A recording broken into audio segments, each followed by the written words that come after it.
Kali ini sebuah cerita tentang debat hebat Abu Nawas dengan ulama Wahabi, tentang perkataan ulama Wahabi kalau kita baca sholawat itu akan masuk neraka. Endingnya, Abu Nawas beri jawaban yang membungkam satu majelis. Jangan kemana-mana ya, tonton sampai habis, kasih like, komen, share, klik subscribe, dan jangan lupa nyalakan notifikasinya. Pada suatu masa ketika Baghdad masih berdiri sebagai ibu kota ilmu, ketika para pedagang dari timur dan barat berbaur seperti warna-warni permadani Persia, tersebutlah sebuah kegaduhan yang mengguncang ketenangan kota itu. Kegaduhan ini tidak lahir dari perang, bukan pula dari bencana, melainkan dari lidah seorang ulama konservatif bernama Syekh Barkash bin Lamas, seorang lelaki tinggi besar dengan jenggot lebat seperti bulu singa padang pasir. Syekh Barkash terkenal karena pendapatnya yang keras, bahkan seringkali lebih keras daripada suara azan di menara tertinggi.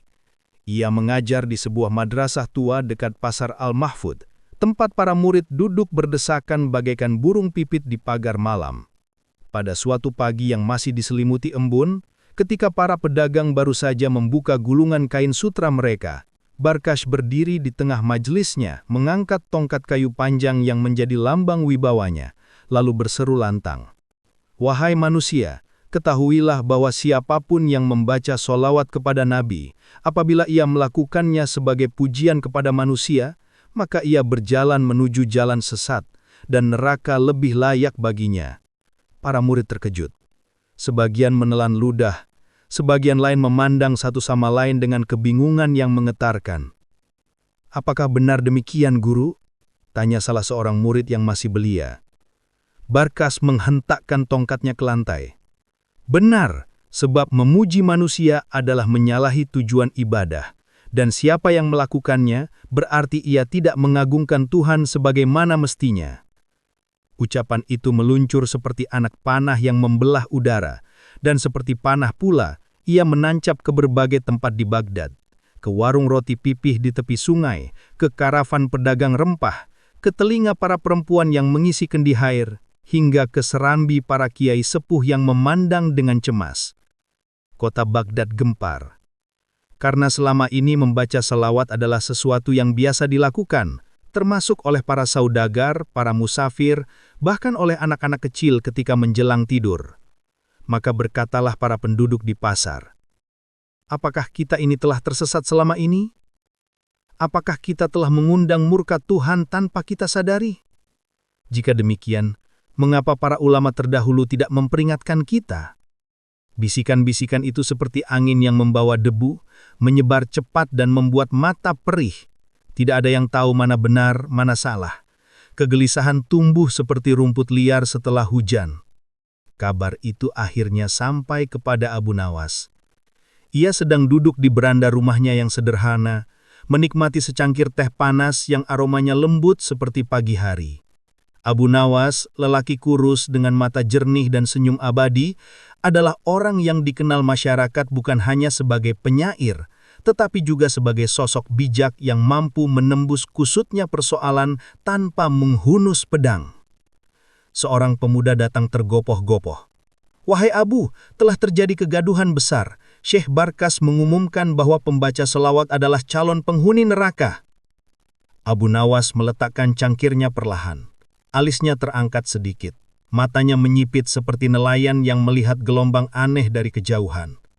"Neraka, katamu?" "Ya, demikian katanya. Dan ini dikatakan oleh Syekh Barkash." "Betul, wahai Abu." Barangkali beliau sedang lupa bahwa matahari tetap bersinar meski awan menutupinya. Atau barangkali ia ingin menaiki tahta kebenaran sebelum memastikan pijakan kakinya. Ia bangkit dari duduknya, mengambil sorbannya dan berkata pelan, "Baik, jika demikian tampaknya aku harus keluar rumah hari ini. Sebab tidak baik bila angin membawa kabar burung tanpa ada yang menuntunnya kembali ke sarangnya." Pemuda itu menatap Abu Nawas dengan harapan. "Apakah engkau hendak menemuinya, wahai Abu?" Abu Nawas tersenyum lebih lebar. "Belum sekarang. Semua hal ada waktunya. Bila petir sudah terdengar, barulah hujan turun. Dan bila kata-kata sudah melampaui batas, barulah kebijaksanaan perlu tampil. Ia kemudian berjalan pelan menuju jalan utama kota, sementara para tetangga memandangnya dengan penuh tanya. Demikianlah awal dari kisah besar itu. Kisah yang kelak akan mengguncang Baghdad, mengatur ulang cara berpikir banyak orang, dan membuat lidah seorang ulama konservatif terdiam tanpa mampu membalas sepatah kata pun. Kegemparan yang lahir dari lisan Syekh Barkas tidak mereda bahkan hingga matahari condong ke barat. Dari lorong-lorong sempit hingga lapangan pasar yang liuh, dari kedai kopi para saudagar Yaman hingga halaman madrasah tua, semuanya bising oleh satu pertanyaan. Benarkah membaca sholawat membawa manusia menuju neraka? Para tetua kota, yang biasanya lebih sibuk mengatur pajak para pedagang dan menjaga ketertiban para pemuda yang gemar bertikai, kali ini dibuat resah luar biasa. Mereka berkumpul di Balai Rung Sidang, sebuah bangunan berusia ratusan tahun yang berdiri di antara dua menara kuno. Bangunan itu berbau kertas tua, kayu cendana, dan debu sejarah. Dalam ruangan itu duduk 4 orang tetua. Qadi Idrus, lelaki tenang berwajah pucat yang terkenal adil, Hakam Syihab, penasihat pasar yang gemar mencatat segala hal, Tuan Farhan, saudagar kaya raya yang sering menjadi penengah, dan Syekh Mahfud, ulama sepuh Baghdad yang bijaknya telah dikenal jauh sampai Basra. Mereka berdiskusi panjang, suara mereka kadang naik, kadang turun seperti gelombang sungai Tigris pada musim semi. Syekh Mahfud mengusap janggutnya dan berkata lirih. Ucapan Syekh Barkas telah membuat orang-orang ketakutan. Kita memerlukan pencerahan. Jika hal ini dibiarkan, niscaya akan timbul fitnah lebih besar. Qadi Idrus mengangguk. Kita hendak mengadakan majelis besar untuk menjernihkan persoalan, dan di majelis itu harus hadir 2 orang. Syekh Barkas, pemilik pendapat, dan siapa lagi yang cukup bijak untuk meluruskannya. Semua tetua saling pandang. Tuan Farhan akhirnya berkata, tak ada yang lebih cerdas, lebih tenang dan lebih dikenal masyarakat selain Abu Nawas. Nama itu seketika membuat ruangan menjadi hening, bukan karena takut, melainkan karena yakin, seperti penyair yang tahu bahwa syair paling indah baru saja disebutkan. Maka, diputuskanlah bahwa majelis besar akan digelar keesokan pagi setelah matahari naik setinggi tombak. Seorang utusan dikirim menuju madrasah tempat Syekh Barkas mengajar. Ia memasuki halaman yang penuh murid-murid menunduk hormat, lalu ia disilahkan masuk. Barkas sedang duduk di kursi tinggi, memegang kitab tebal sambil mengernyutkan dahi seperti biasa. Ketika mendengar utusan datang, ia berdiri gagah. Aku diundang ke majelis agung, tanyanya dengan suara seperti guru. Benar wahai Syekh, para tetua ingin mendengarkan pendapatmu secara terbuka. Barkas menyembung puas, bibirnya terangkat angkuh. Bagus, sudah saatnya aku sampaikan kebenaran tanpa selimut kelembutan palsu. Besok aku akan hadir, biarkan Baghdad tahu siapa yang berpihak pada kebenaran. Sore harinya, utusan itu berjalan ke arah rumah Abu Nawas. Rumah itu sederhana, dindingnya dari batu, dengan taman kecil berisi bunga-bunga liar yang tumbuh tanpa aturan, namun indah dipandang. Abu Nawas sedang duduk mencatat sesuatu di selembar kertas lusuh. Ketika utusan datang, ia menyapa dengan senyum hangat. Ada apa, wahai sahabat? Para tetua mengundangmu ke majelis besar besok pagi. Abu Nawas menaruh penanya, memandang utusan itu dengan mata teduh yang seolah memandang jauh ke balik peristiwa. Majelis besar? Rupanya kata-kata itu telah membesar lebih membalik maknanya. Benar wahai Abu, orang-orang gelisah, tak tahu arah. Abu Nawas menghela napas pelan, napas seorang lelaki yang tahu bahwa badai harus dihadapi dengan lampu bukan pedang. Lalu ia bertanya lembut, siapa lagi yang akan hadir? Syekh Barkas. Abu Nawas mengangkat alisnya sedikit. Beliau. Suaranya memang keras, tapi hati manusia seringkali tak sekeras suaranya. Ia kemudian bangkit, menepuk-nepuk jubahnya. Baiklah, sampaikan pada para tetua bahwa insya Allah aku akan hadir besok setelah matahari naik setinggi tombak. Utusan itu tersenyum lega. Terima kasih wahai Abu Nawas, engkaulah harapan orang-orang yang kebingungan. Malam itu, Baghdad tidak tidur dengan tenang. Lampu-lampu minyak di rumah-rumah dibiarkan menyala lebih lama. Orang-orang berkumpul, memperdebatkan apa yang akan terjadi esok hari. Apa yang akan dikatakan Abu Nawas nanti? Apakah ia sanggup membantah Syekh Barkas? Bagaimana jika benar sholawat itu membawa pada neraka? Dan bagaimana mungkin sedangkan para ulama dulu membacanya? Sementara itu, Abu Nawas duduk sendirian di ruang kerjanya. Ia menatap kertas kosong di hadapannya, namun tidak menulis apapun. Ia cukup tersenyum dan bergumam. Esok kebenaran tidak memerlukan banyak kata. Ia hanya perlu ditunjukkan, bukan dibentangkan dengan marah. Di sisi lain kota, Syekh Barkas berdiri di balkon rumahnya, memandang langit malam sambil mengakalkan tongkatnya. Besok aku akan membuktikan bahwa aku tidak salah. 2 hati, 2 tujuan, 2 jalan. Namun hanya satu yang akan berdiri tegak ketika matahari menyingsing. Pagi itu, Baghdad seolah bangun lebih awal dari biasanya.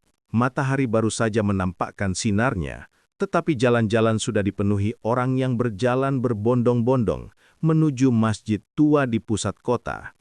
Tempat majelis agung akan digelar. Masjid itu adalah bangunan megah berusia ratusan tahun. Kubahnya menjulang tinggi, memantulkan cahaya keemasan yang baru muncul dari balik bukit timur.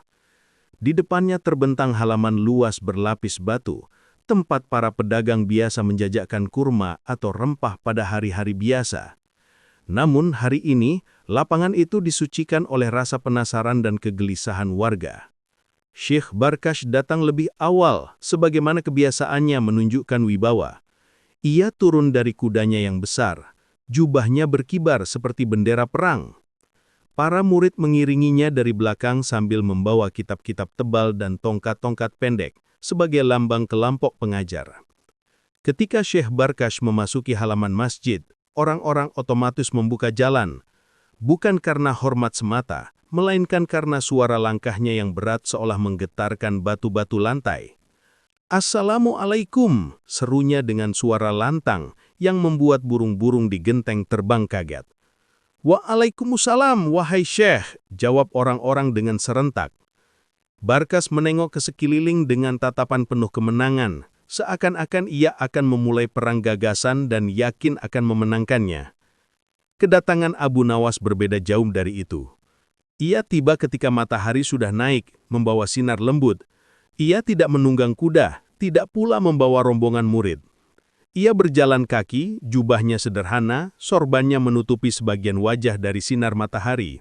Anak-anak kecil yang sedang bermain di dekat gerbang memanggilnya, "Abu Nawas! Abu Nawas!" Ia menyalami mereka satu persatu, bahkan bercanda ringan. "Hei, siapa di antara kalian yang sudah mandi pagi ini? Jangan sampai majelis mengira kalian datang sebagai utusan kambing." Anak-anak tertawa terbahak-bahak. Beberapa orang tua tersenyum melihat tingkahnya. Suasana yang tegang menjadi sedikit cair. Ketika Abu Nawas memasuki halaman masjid, ia tidak disambut oleh sorakan atau barisan murid, namun ia disambut oleh keheningan yang penuh hormat. Sebuah keheningan yang hanya dimiliki oleh orang-orang yang dihormati karena kebijaksanaannya, bukan karena suaranya. Barkas memandangnya dari jauh. Alisnya berkerut. Dalam hati ia berkata, mengapa ia tampak terlalu tenang? Apakah ia tidak tahu betapa besar majelis ini? Namun Abu Nawas hanya tersenyum ketika tatapan mereka bertemu. Di tengah halaman masjid telah disiapkan karpet merah panjang. Pada ujungnya terdapat 2 kursi besar dari kayu jati, satu untuk Syekh Barkas, satu lagi untuk Abu Nawas. Kursi itu diletakkan menghadap ratusan warga yang duduk di lantai, berbaris teratur seperti sungai yang mengalir. Para tetua kota duduk di belakang meja panjang yang dibalut kain hijau. Qadhi Idrus berdiri, mengangkat tangan dan berkata dengan suara tegas yang membawa ketenangan, "Wahai masyarakat Baghdad, Hari ini kita berkumpul bukan untuk mencari siapa yang paling lantang, tetapi siapa yang paling benar. Kita akan mendengar dua tokoh kita berbicara tentang perkara yang telah mengguncangkan hati banyak orang. Semua kepala menunduk hormat. Majelis kita buka dengan nama Tuhan yang Maha Bijaksana, lanjut Qodi Idrus. Syekh Barkash segera berdiri, tongkat panjangnya ia sandarkan di pundak. Ia tak menunggu komando, nafasnya dalam, dadanya membusung. Ketika ia berbicara, suaranya membelah udara seperti pedang. Wahai penduduk Baghdad, kalian menyangka membaca sholawat adalah suatu kebaikan, padahal ia adalah pintu menuju kesesatan bila dipahami secara keliru. Beberapa orang gemetar mendengarnya. Sementara itu, para murid Barkash mengangguk dengan wajah keras. Ia mengangkat kitab tebalnya hingga tinggi. Aku telah memikirkan ini lama. Barang siapa memuji manusia dalam ibadahnya, maka ia telah menodai kemurnian tauhid. Terdengar beberapa gumaman dari hadirin, sebagian setuju, sebagian ragu. Barkash melanjutkan dengan suara yang semakin menggelegar. Dan oleh sebab itu, siapapun yang membaca sholawat tanpa memahami bahaya pujian kepada manusia, maka ia telah membuka pintu neraka bagi dirinya. Kata neraka menggema dari dinding ke dinding, mengguncangkan banyak hati. Hening panjang menyelimuti majelis, seperti malam yang turun tiba-tiba. Setelah selesai berbicara, Syekh Barkash duduk dengan puas. Ia menganggap kata-katanya cukup untuk menggentarkan lawannya. Semua mata beralih pada Abu Nawas. Ia bangkit perlahan. Tidak tergesa, tidak pula lamban. Langkahnya ringan seperti seorang tabib yang akan menyembuhkan luka panjang. Abu Nawas berdiri di tengah karpet merah. Ia tidak membawa kitab, tidak mengangkat tangan, tidak pula meninggikan suara. Ia hanya mengucap, "Assalamualaikum warahmatullah." "Waalaikumsalam," jawab orang-orang hampir serentak, seolah suara mereka disatukan oleh kelegaan. Abu Nawas menyapu majelis dengan tatapan hangat, tatapan yang menenangkan hati sebagaimana sungai yang mengalir lembut di sore hari. Kemudian ia berkata perlahan, "Wahai penduduk Baghdad, sebelum aku berbicara tentang sholawat, izinkanlah aku bertanya satu hal kepada kalian." Ratusan orang memandangnya dengan penuh perhatian. Ia tersenyum, lalu melanjutkan, "Apakah kalian datang ke sini untuk mencari ketakutan atau untuk mencari kebenaran?" Hening. Namun, hening itu bukan kosong, melainkan hening yang penuh janji. Abu Nawas mengambil napas kecil. "Jika kalian datang untuk mencari ketakutan, maka kalian telah mendapatkannya dari suara yang lantang. Tetapi jika kalian datang untuk mencari kebenaran, maka izinkanlah aku mengucapkannya dengan suara yang pelan." Maka seluruh majelis pun terdiam dan menunggu. Lalu Abu Nawas mulai berbicara. Dan di sanalah kisah berubah arah. Majelis Agung Baghdad kini bagaikan hamparan lautan yang menahan gelombang. Semua orang menunggu kalimat selanjutnya dari Abu Nawas. Tetapi lelaki itu justru berdiri tenang, seperti angin sepoi yang menepis panas pagi. Sementara itu, Syekh Barkash duduk tegap, wajahnya menyiratkan keyakinan bahwa hujahnya telah memotong jalur lawan sebelum perdebatan dimulai. Namun Abu Nawas melihat majelis itu bukan sebagai medan perang, melainkan sebagai taman yang penuh gulma, gulma yang harus dicabut dengan teliti, bukan dengan amarah. Ia kemudian berkata, "Wahai manusia Baghdad, aku mendengarkan apa yang telah disampaikan Syekh Barkash. Suaranya keras, namun suaramu tidak menentukan benarmu. Kebenaran bukan ditimbang dari petirnya kata-kata, tetapi dari cahayanya." Orang-orang mulai berbisik pelan. Abu Nawas mengangkat telapak tangannya, menenangkan hadirin. "Aku ingin memulai dengan sesuatu yang sederhana. Sesederhana nafas yang kalian keluarkan setiap pagi." Ia memandang satu persatu wajah di hadapannya. "Wahai saudara-saudaraku, pernahkah kalian bertanya, Mengapa Tuhan memerintahkan kita bersolawat? Suasana berubah hening seketika. Jika Tuhan yang Maha Agung sendiri memerintahkan sesuatu, maka bagaimana mungkin hal itu dianggap jalan menuju neraka? Beberapa orang menoleh ke arah Syekh Barkash. Ada yang mulai mengerutkan kening. Abu Nawas melanjutkan, perintah itu bukan datang dari manusia, bukan pula dari penyair atau dari guru manapun. Ia datang dari Tuhan, pemilik segala cahaya. Maka bagaimana kiranya cahaya itu membawa ke dalam api? Kata-katanya mengalir bagai sungai yang jernih. Majelis tertegun. Tiba-tiba, Syekh Barkash berdiri, suaranya kembali menggelegar. Engkau memutarbalikkan makna. Aku tidak melarang solawatnya, tetapi praktik solawat yang memuja manusia, itu yang kusesatkan. Orang-orang terkejut oleh interupsi itu. Namun Abu Nawas hanya menunduk sedikit dan berkata tenang. Wahai Syekh Barkash, izinkan aku bertanya satu hal kepadamu. Bertanyalah, kata Barkash dengan nada menantang. Abu Nawas mengangkat wajahnya dan tatapannya tajam, namun tetap sopan. Apakah engkau pernah mendengar para muridmu berkata, semoga Allah memuliakan Syekh Barkash? Sekumpulan murid Barkash di sudut majelis sontak terdiam. Syekh Barkash mengangguk. Ya, mereka menghormati gurunya. Abu Nawas tersenyum tipis. Jadi memuliakan manusia bisa dibenarkan bila manusia itu engkau. Majelis langsung bergemuruh. Beberapa orang menahan tawa, beberapa lainnya menutup mulut dengan tangan, dan sebagian lagi tersentak seolah baru disambar petir. Syekh Barkash memerah, namun ia mencoba bertahan. Itu berbeda, katanya cepat. Mereka memuliakan ilmuku. Abu Nawas mengangguk pelan. Baiklah jika demikian. Pujian kepada manusia karena ilmu engkau anggap boleh. Lalu bagaimana dengan Nabi, yang bukan hanya berilmu, tetapi membawa ilmu itu dari langit? Majelis kembali gempar. Abu Nawas menatap tajam namun tenang. Jika engkau membolehkan pujian kepada dirimu, seorang manusia yang masih mungkin salah, maka bagaimana mungkin engkau mencela pujian kepada sosok yang tak pernah salah dalam membawa risalah? Qadhi Idrus menutup mulutnya, kagum. Para tetua mulai mengangguk pelan. Syekh Barkash terdiam. Wajahnya seperti batu yang retak halus.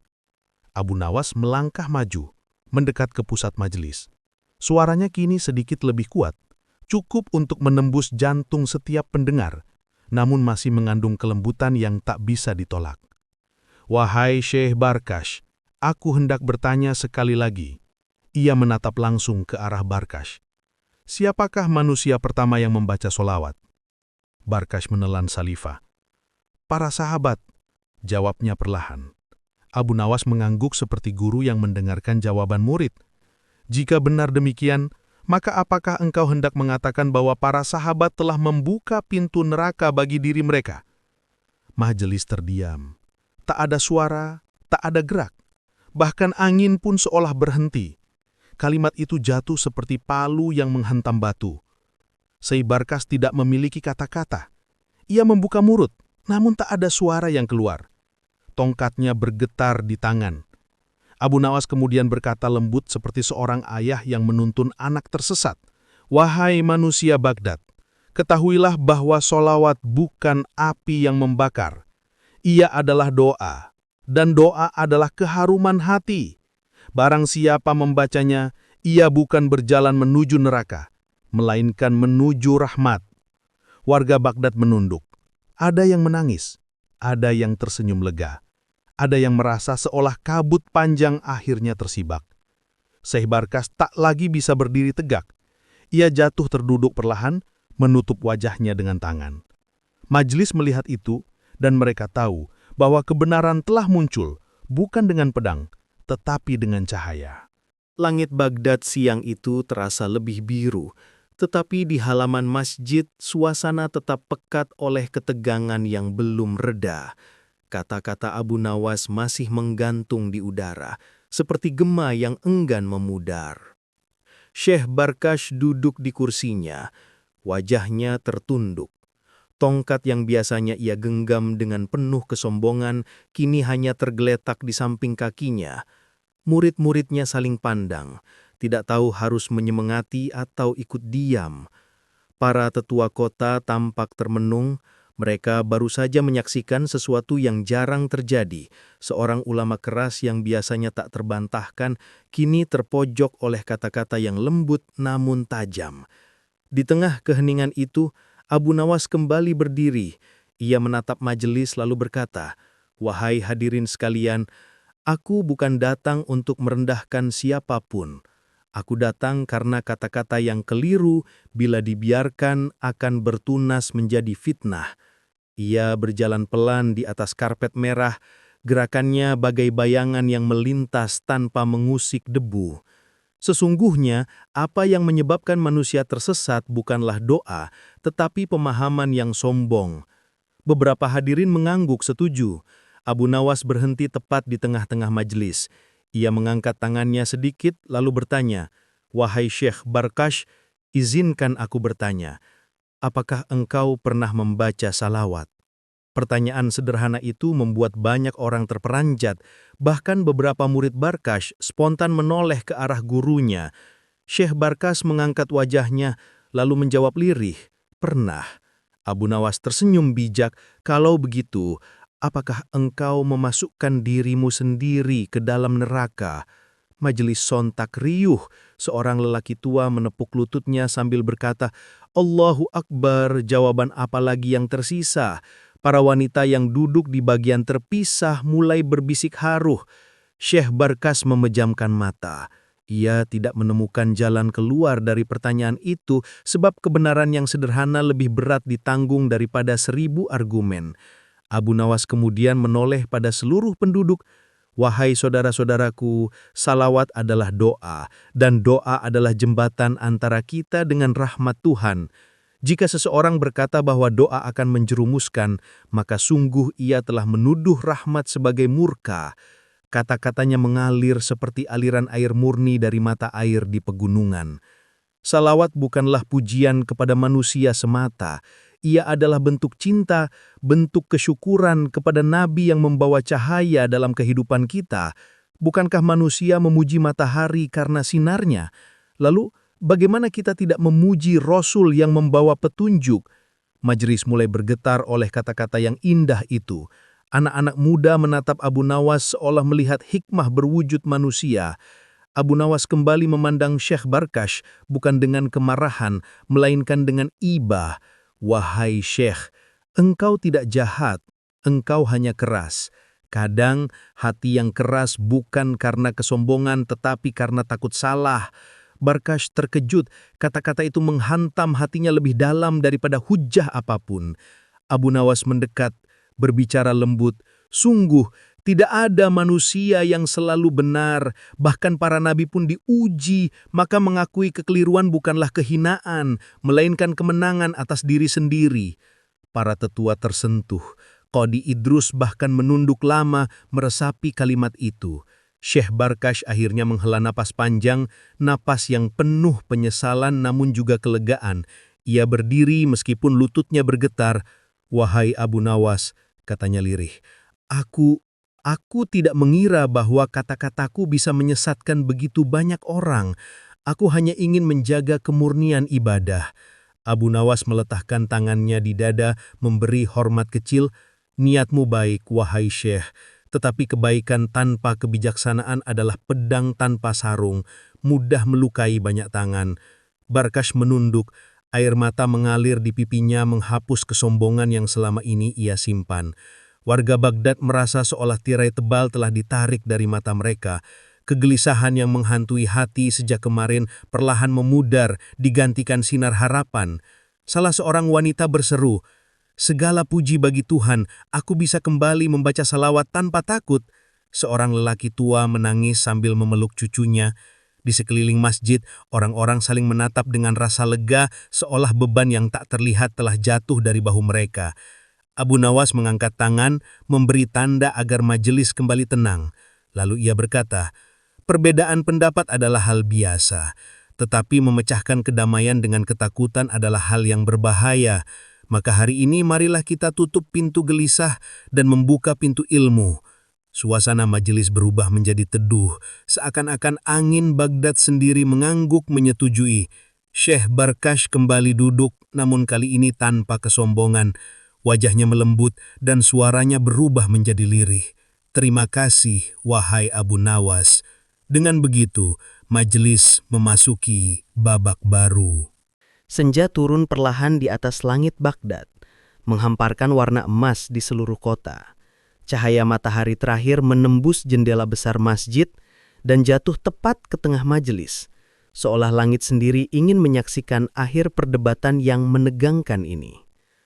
Walau sebelumnya majelis sempat adem, namun setelah beberapa bisikan terdengar di antara jamaah, suasana kembali gelisah. Seakan kebenaran telah muncul, tetapi bayangan keraguan belum sepenuhnya sirna. Syekh Barkash yang tadi mulai luluh hatinya, tiba-tiba mendapat bisikan dari beberapa murid mudanya, murid yang masih dipenuhi semangat keras tanpa kebijaksanaan. "Wahai guru," bisik salah satu murid, "jika engkau diam sepenuhnya, maka engkau akan kalah. Kota Baghdad akan menganggapmu tunduk pada Abu Nawas." Bisikan itu bagai percikan api jatuh ke tumpukan jerami. Wajah Barkash yang tadi reda, kini kembali memanas. Ia menggenggam tongkatnya erat. "Tidak, belum selesai," gumamnya. Melihat gurunya bangkit, murid-muridnya mendengus puas. Barkash berdiri tiba-tiba, membuat majelis terkejut. Tongkatnya mengetuk lantai 3 kali, keras dan lantang. "Wahai manusia Baghdad," serunya. "Meski aku mengakui kekerasan hatiku, bukan berarti aku mengakui semua ucapan Abu Nawas." Riuh kembali menyeruak.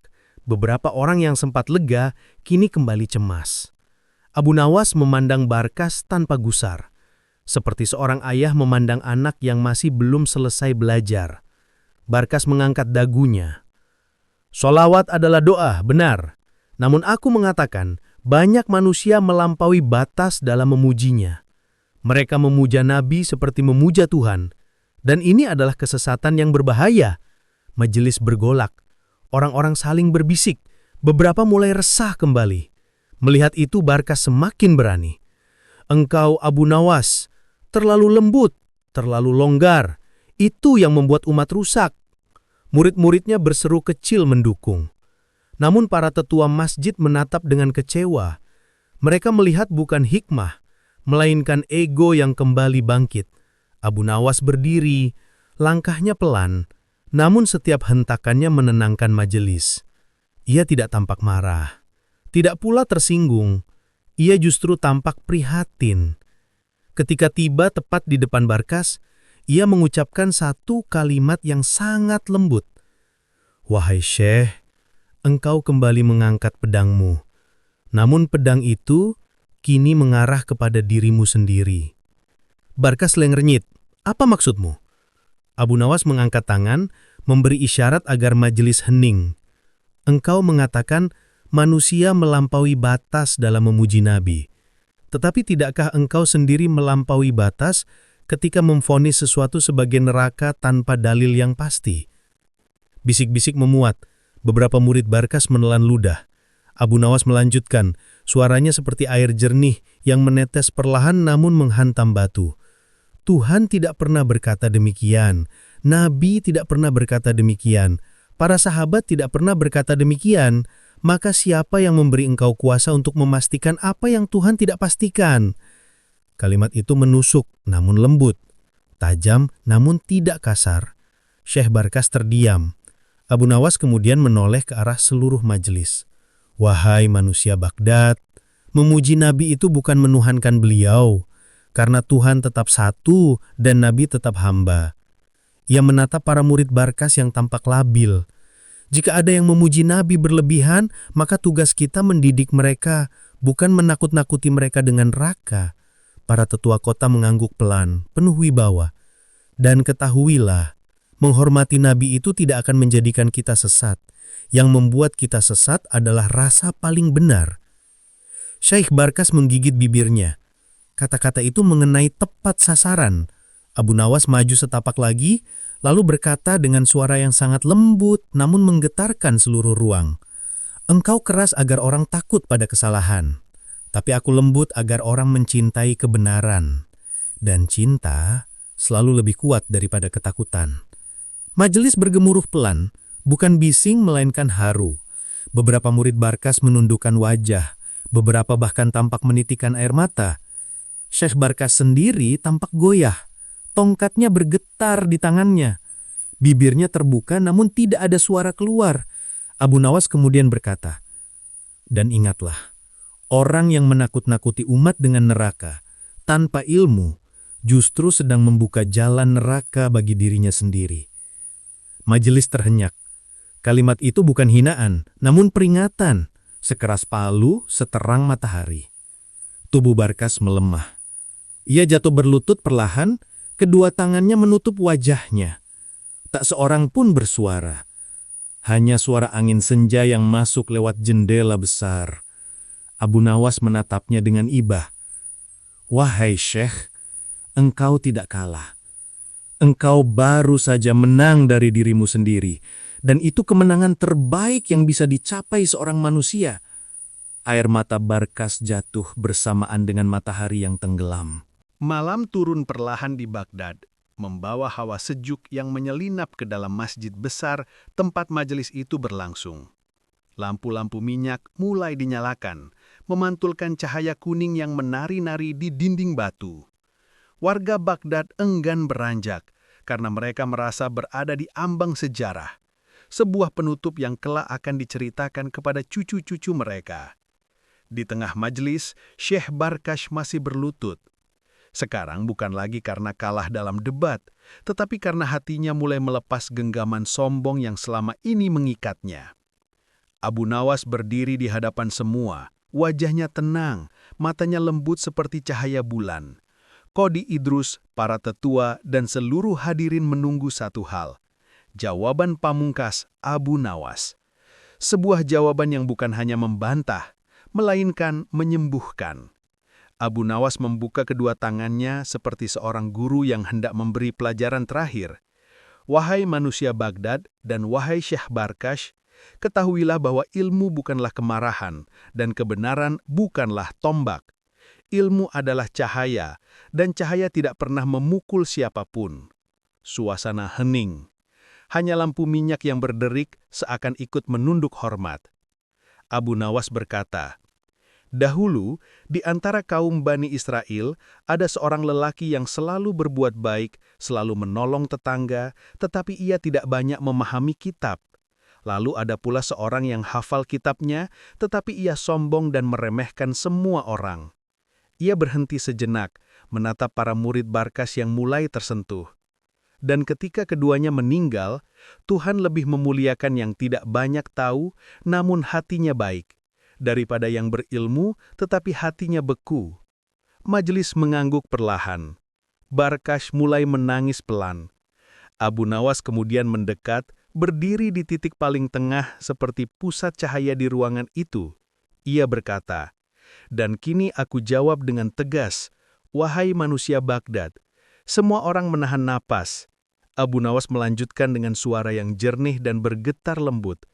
"Tidak ada sesiapapun di muka bumi ini yang berhak mengatakan bahwa membaca syalawat membawa ke neraka." Majelis bergemuruh, namun Abu Nawas mengangkat tangan, menenangkan mereka. Yang membawa ke neraka adalah hati yang penuh kesombongan, yang merasa dirinya paling suci, yang menjadikan lidahnya lebih tajam daripada akhlaknya. Ia memandang lurus ke arah Barkas, bukan dengan marah, bukan dengan menghina, melainkan dengan kasih sayang yang meluluhkan. Lalu Abu Nawas mengucapkan kalimat yang menjadi legenda di Baghdad selama puluhan tahun. "Jika memuji Nabi adalah dosa, maka biarlah aku menjadi pendosa. Namun jika mencintai Nabi adalah cahaya, maka biarlah cahaya itu menerangi siapa saja yang ingin melihat." Cahaya lampu minyak bergetar, beberapa orang menangis tanpa sadar. Sementara itu, Syekh Barkas melepaskan tongkatnya dengan kedua tangan gemetar, tongkat yang selama ini menjadi lambang kekerasannya. Dengan suara yang pecah dan penuh haru, ia berkata, "Abu Nawas, engkaulah cermin yang selama ini tidak berani kutatap. Kau tidak hanya membantahku, kau juga menyelamatkanku dari diriku sendiri." Murid-muridnya menunduk, Sebagian lain menangis, sebagian lain menutup wajah karena malu. Barkas berdiri perlahan lalu melakukan sesuatu yang tak pernah dibayangkan seorang pun. Ia memeluk Abu Nawas. Majelis tersentak, lalu berubah menjadi tangis haru dan gema takbir yang menggema lembut.